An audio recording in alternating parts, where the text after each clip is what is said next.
আরে এই পাগল কার কবর খুঁজতেছে? আরে ভাই ভাই, এই ছেলেটি কার কবর খুঁজতেছে? ভাই এটা তো ওর মায়ের কবর। ওর মা কিছুদিন আগে মারা গেছে। ওর মা খুব নেককার এবং 5 ওয়াক্ত নামাজি ছিল। ঠিক আছে ভাই, আমি ওই ছেলের সাথে কথা বলে আসি। আরে ভাই, তুমি কবর কেন খুঁজতেছো? না, আমাকে ঘুরতে দেন।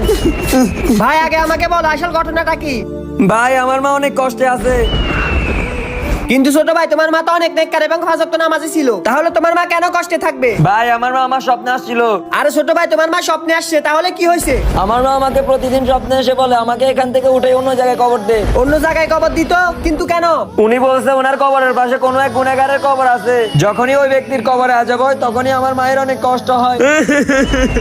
আরে ভাই, তুমি আমার সাথে চলো, আমি তোমার মা এবং ওই গুনাহগার ব্যক্তির জন্য দোয়া করব, আল্লাহ যেন ওদের গুনাহ মাফ করে দেয় এবং ওদের কবরে শান্তি দেয়। না, আমি আমার মাকে অন্য জায়গায় দাফন করব।